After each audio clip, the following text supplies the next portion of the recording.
Guardando el corazón. El deber de todo creyente. De John Flavel. Narrado por José Bolívar. Segunda parte. Razones para guardar el corazón. A continuación, les daré distintas razones por las que los cristianos deben hacer de este deber un asunto principal de sus vidas. La importancia y necesidad de hacer de esto nuestro gran y principal deber podrá discernirse evidentemente en lo siguiente. Número 1. La gloria de Dios. Número 2. La sinceridad de nuestra profesión. Número 3. La belleza de nuestra vida. Número 4. El consuelo de nuestras almas.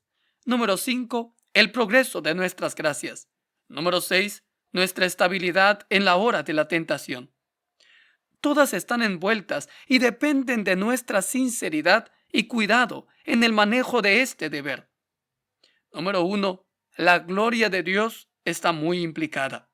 La maldad del corazón es algo que provoca mucho al Señor. Los eruditos observan correctamente que los pecados externos son pecados de gran infamia, pero los internos son pecados de profunda culpa. Cuán severamente ha declarado el gran Dios su ira desde el cielo contra la maldad del corazón. El crimen por el que fue acusado el mundo antiguo fue la maldad del corazón. En Génesis 6:5 se lee: y vio Jehová que todo designio de los pensamientos del corazón de ellos era de continuo solamente el mal. Por esto, él envió el juicio más temible que se había infligido desde el principio de los tiempos. Génesis 6, del 5 al 7 dice: el Señor vio que era mucha la maldad de los hombres en la tierra, y que toda intención de los pensamientos de su corazón era solo hacer siempre el mal. Y al Señor le pesó haber hecho al hombre en la tierra, y sintió tristeza en su corazón. Entonces el Señor dijo: borraré de la superficie de la tierra al hombre que he creado, desde el hombre hasta el ganado, los reptiles y las aves del cielo, porque me pesa haberlos hecho.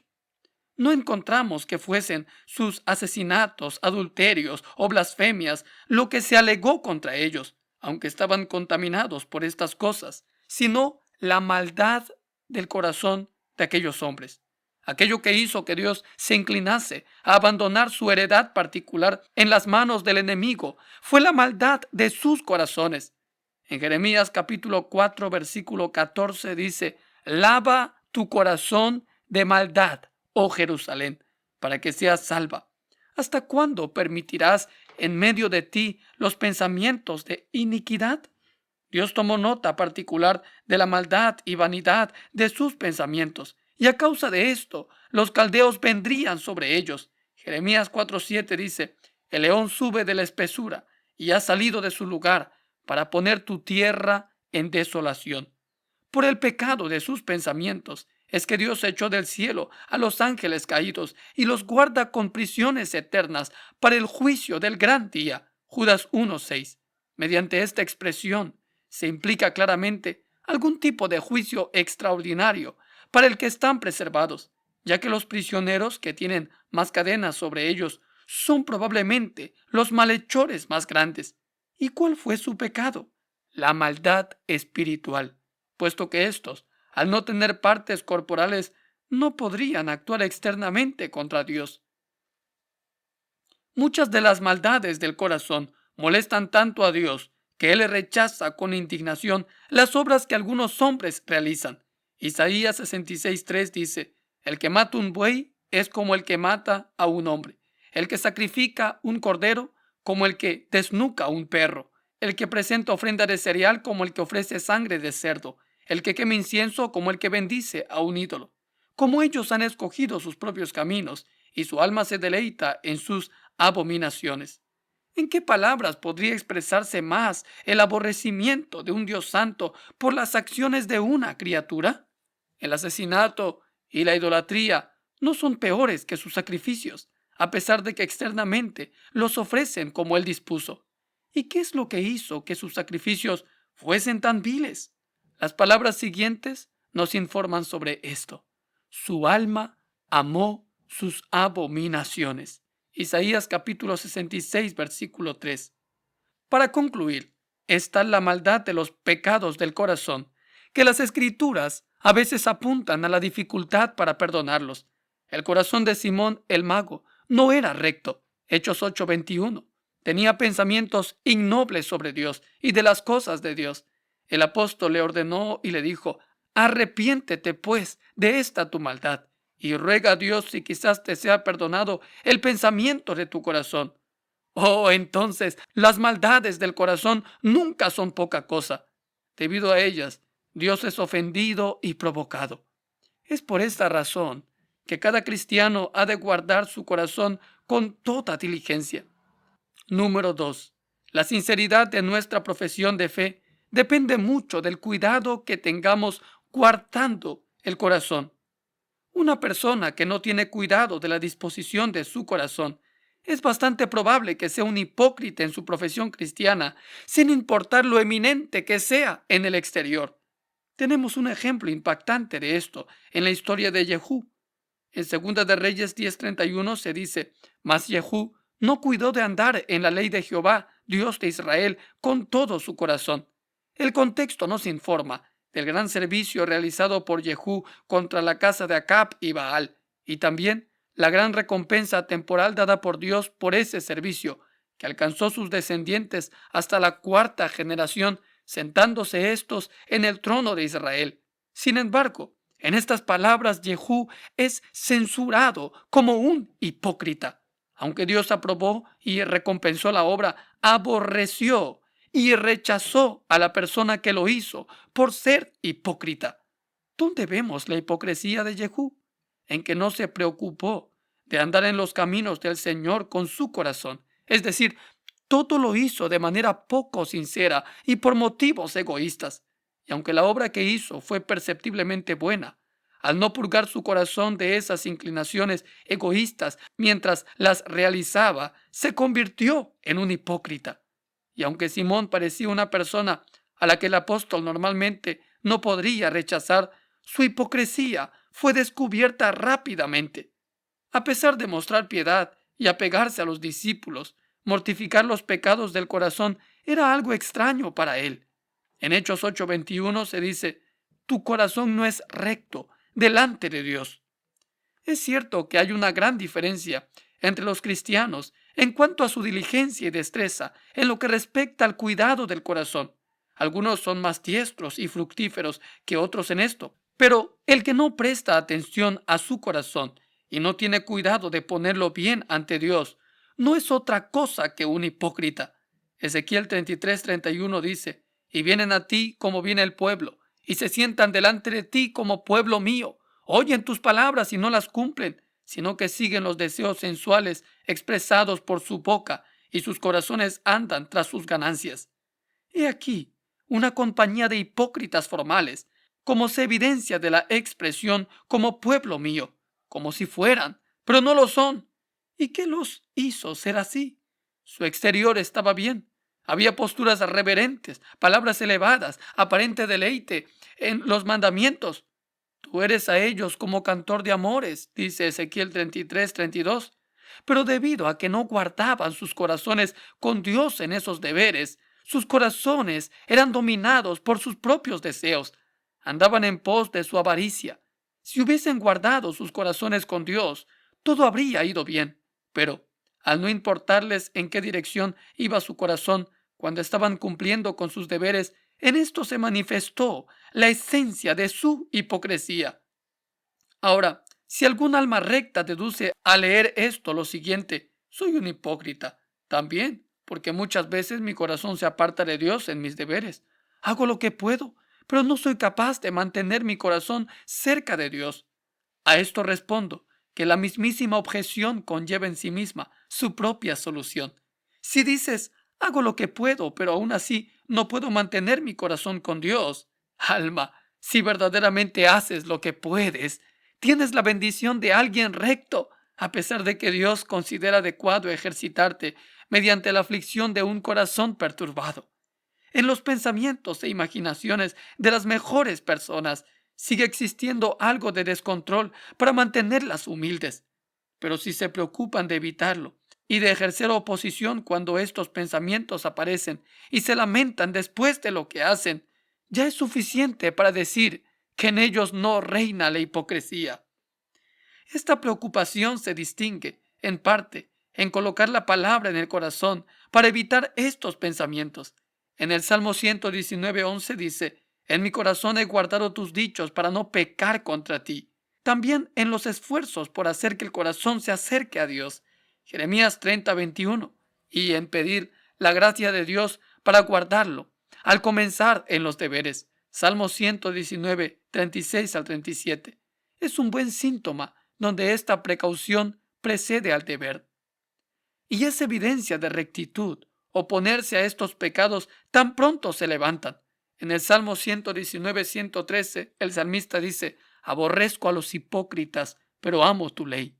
Gálatas 5:17 dice: Porque el deseo de la carne es contra el espíritu, y el del espíritu contra la carne, pues estos se oponen el uno al otro, de manera que ustedes no pueden hacer lo que deseen. Y la tristeza revela la rectitud del corazón. Si, como Ezequías, nos sentimos humillados por la maldad de nuestro corazón, no tenemos razón, a partir de esas turbaciones, para cuestionar la integridad de éste. Pero si permitimos que el pecado se instale silenciosamente en el corazón y dejamos que el corazón se aleje de Dios habitualmente y sin control, es un síntoma verdaderamente peligroso y triste. 3. La belleza de nuestras vidas nace de la disposición divina de nuestros espíritus. Hay una hermosura y esplendor espiritual en la forma de vivir de los santos. En Proverbios 12:26 dice: El justo sirve de guía a su prójimo. Los santos brillan como luces del mundo, pero cualquier hermosura y esplendor que haya en sus vidas proviene de la excelencia de sus espíritus, tal como la vela que brilla dentro de la linterna. Es imposible que un corazón desordenado y descuidado produzca una vida bien ordenada. Y puesto que, como hace referencia el texto, la vida mana del corazón como una fuente, es lógico que tal como es el corazón, así será la vida. De ahí que en 1 de Pedro 2, del 11 al 12, diga: absteneos de los deseos carnales, manteniendo buena vuestra manera de vivir, o hermosa, como la palabra griega expresa.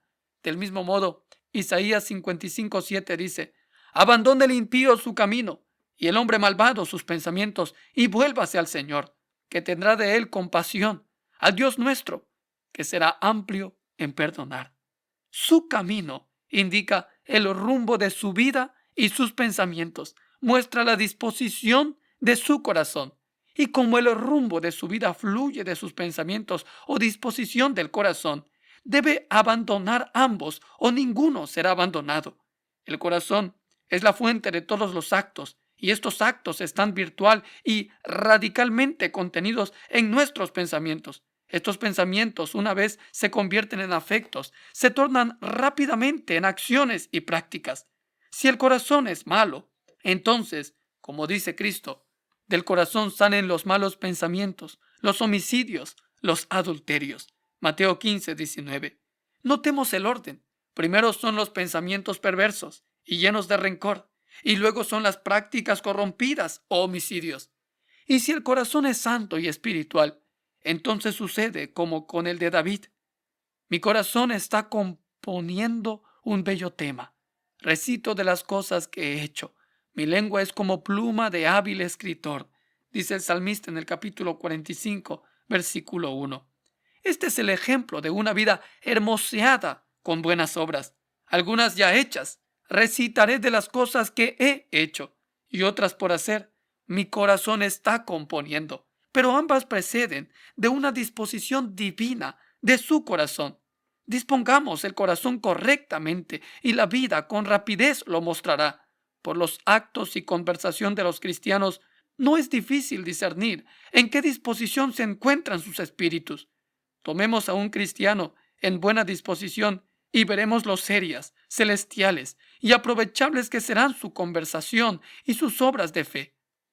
Qué agradable compañero será mientras esto continúe. Hará bien al corazón de cualquiera el estar con él en tales momentos. En el Salmo 37:30 se dice: la boca del justo habla sabiduría, y su lengua habla justicia.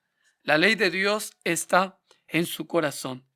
Cuando el corazón se eleva a Dios y está lleno de Él, incita diestra y hábilmente a pláticas espirituales, aprovechando o sacando ventaja de cada situación para algún propósito divino. Pocas palabras se desperdician. ¿Y cuál es la razón de que las palabras y actos de tantos cristianos se hayan vuelto tan vacíos y poco aprovechables y que su comunión con Dios y con otros cristianos se haya secado, sino el hecho de que hayan descuidado sus corazones?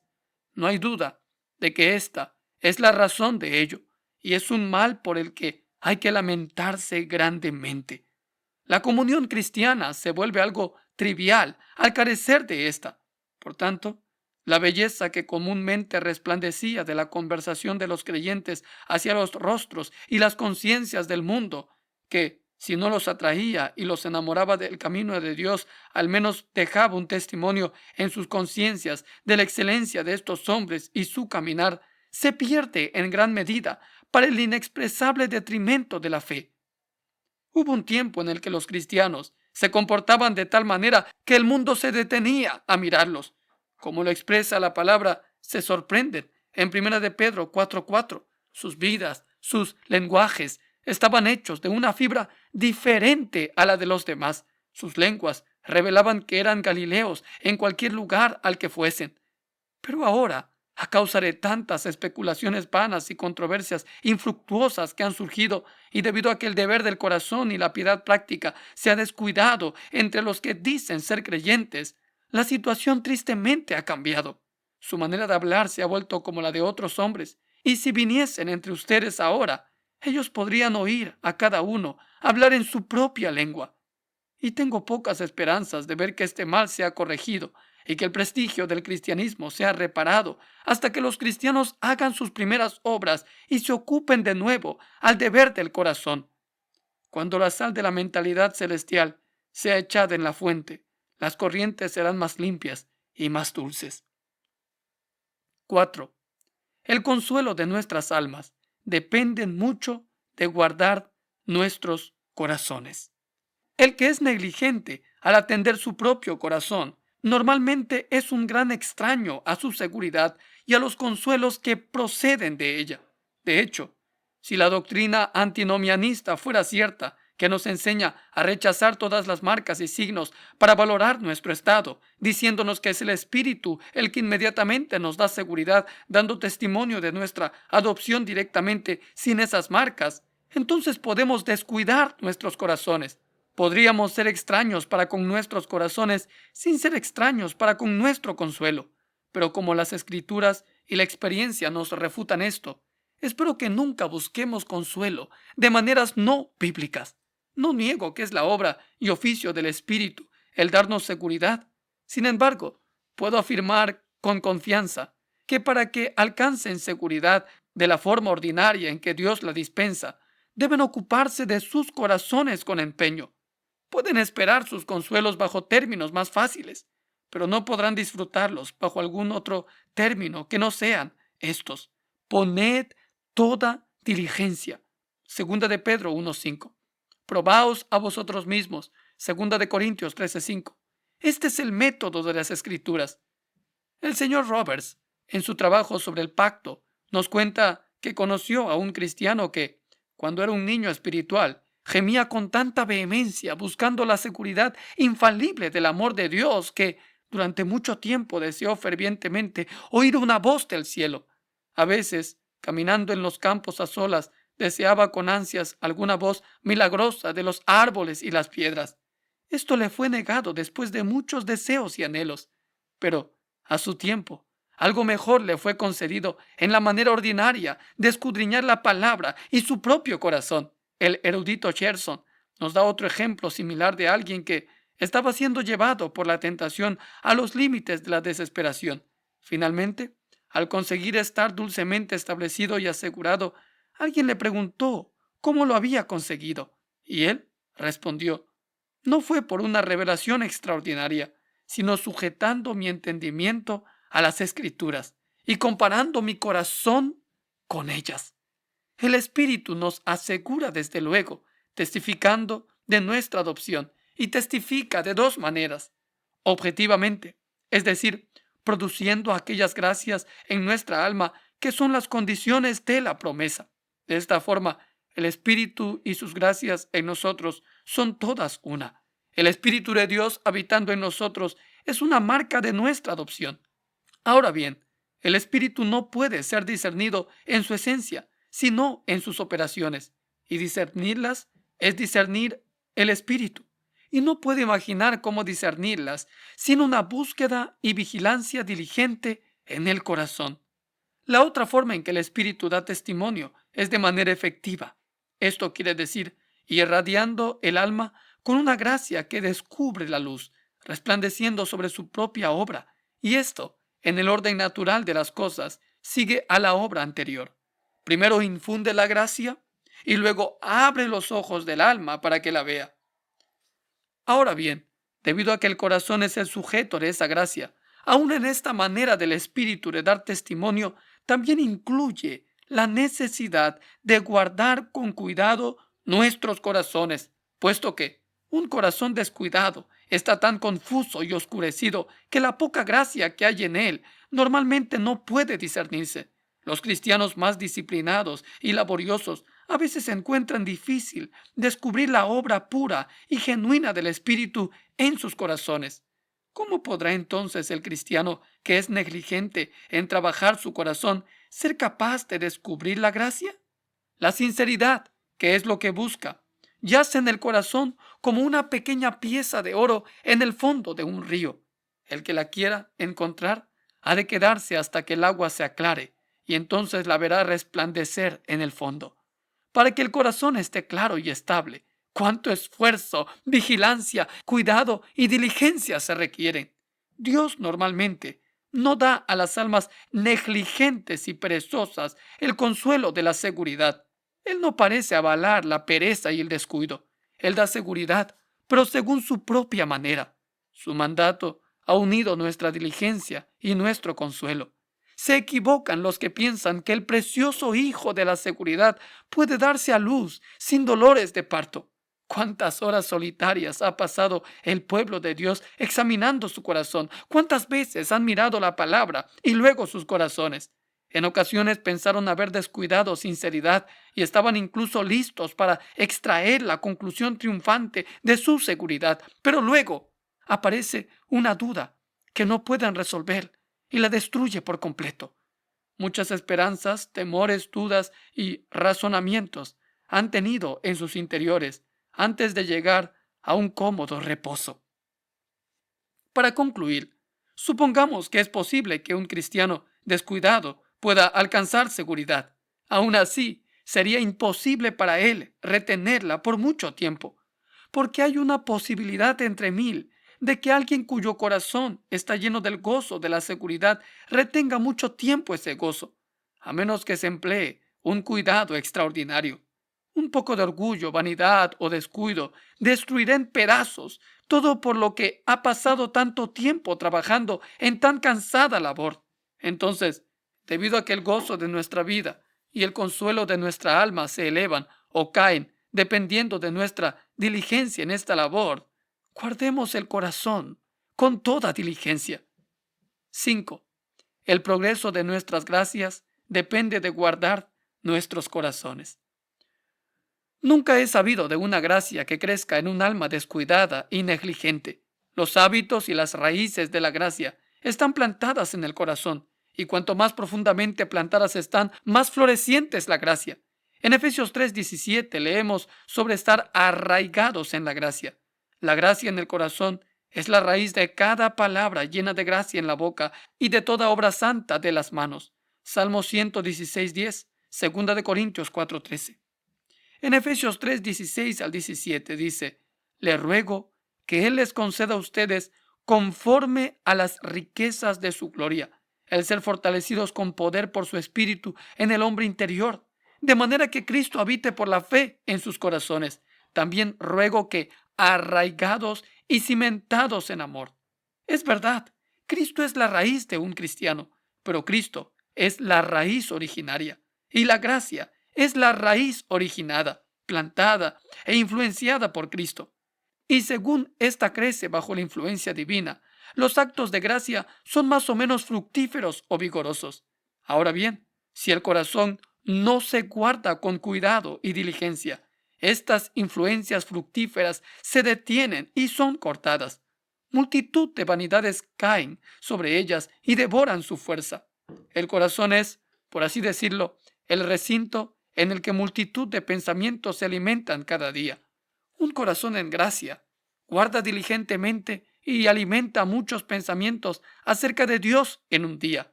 Salmo 139 del 17 al 18 dice: «Cuán preciosos también son para mí, oh Dios, tus pensamientos. Cuán inmensa es la suma de ellos. Si los contara, serían más que la arena. Al despertar, aún estoy contigo». Conforme el corazón los alimenta, estos renuevan y alegran el corazón. Como de meollo y de grosura será saciada mi alma, y con labios de júbilo te alabará mi boca, dice el Salmo 63:5. Pero en el corazón descuidado, multitud de pensamientos vanos y necios trabajan continuamente y dejan de lado los pensamientos espirituales sobre Dios en los cuales el alma debería refrescarse. Además, el corazón descuidado no saca provecho de ningún deber u ordenanza que realiza, aunque estos sean los conductos del cielo por los que la gracia es regada y fructificada. Una persona puede ir con un espíritu falto de atención de una ordenanza a otra, ponerse todos los días bajo la mejor enseñanza y nunca mejorar, porque un corazón descuidado es como una fuga en el fondo. Ninguna influencia celestial, por rica que sea ésta, permanece en un alma como esa. Cuando la semilla cae sobre el corazón que es común y está abierto como una carretera libre para todos los viajantes, las aves vienen y la devoran. Mateo 13 del 3 al 4. Oh, no basta con oír a menos que cuidemos cómo oímos. Una persona puede orar y nunca mejorar a menos que sea vigilante en la oración. En una palabra, todos los medios, ordenanzas y deberes son bendecidos para el progreso de la gracia según el cuidado y la rigurosidad que dediquemos en guardar nuestros corazones en los mismos. 6. La estabilidad de nuestras almas en tiempo de tentación depende del cuidado que ejerzamos al guardar nuestros corazones. El corazón descuidado es una presa fácil para Satanás en la hora de la tentación. Sus principales ataques se levantan contra el corazón. Si logra ganar el corazón, lo gana todo, porque este es el que dirige al hombre entero. Y cuán difícil conquista es un corazón descuidado. Sorprender un corazón así no es más difícil que el hecho de que un enemigo entre en una ciudad cuyas puertas están abiertas y sin guardia. Es el corazón vigilante el que descubre y suprime la tentación antes de que se haga fuerte. Los teólogos observan que el método por el que las tentaciones maduran y llegan a tener toda su fuerza es el siguiente. En primera está la provocación del objeto, o el poder que tiene para incentivar nuestra naturaleza corrupta. Esto se produce por la presencia física del objeto o por la especulación cuando el objeto, aun estando ausente, se sostiene frente a nuestra alma mediante la imaginación. Luego sigue la insinuación del apetito carnal, que es suscitado y provocado mediante la imaginación, representándolo como un bien sensual, como teniendo beneficio o placer en ello. Después, la consulta de la mente en cuanto a ello, deliberando acerca de los mejores medios para llevarlo a cabo. Lo siguiente es la elección o decisión de la voluntad. Y por último, el deseo o el pleno involucramiento de la voluntad con ello. Todo esto puede suceder en un breve instante, ya que los debates del alma comienzan y terminan rápido. Cuando se llega así de lejos, el corazón ya ha sido ganado. Satanás ha entrado victorioso y colocado sus insignias sobre las paredes del fuerte real. Pero si el corazón se hubiese guardado al principio, nunca se habría llegado a esto. La tentación hubiese sido detenida en el primero o segundo acto, y de hecho, en esos primeros actos se detiene fácilmente, porque lo que sucede en el desplazamiento de un alma tentada a pecar, asimismo ocurre con el movimiento de una roca cayendo por una colina. Se la detiene fácil al principio, pero una vez que se pone en marcha, las fuerzas se adquieren avanzando. Por tanto, Lo más sabio es vigilar los primeros movimientos del corazón para detectar y detener el pecado allí. Estos movimientos del pecado son débiles al principio. Un poco de cuidado y vigilancia pueden prevenir muchos males. Pero el corazón descuidado, al no prestar atención a esto, entra en el poder de la tentación, como los sirios entraron ciegos en medio de Samaria antes de que supiesen dónde estaban. Segunda de Reyes 6, 18 al 20. Habiendo llegado a este punto, espero que estas consideraciones convenzan plenamente a mis lectores de cuán importante y necesaria es esta labor de guardar el corazón con toda diligencia. Es un deber que conlleva muchos queridos beneficios para el alma. Hemos escuchado el capítulo 2 del libro Guardando el corazón, el deber de todo creyente, de John Flavel. No olvides darle me gusta, suscribirte y comentar para la tercera parte de este maravilloso libro. Mi nombre es José Andrés Bolívar Reina y nos vemos en la siguiente transmisión de Gracia Incomparable TV.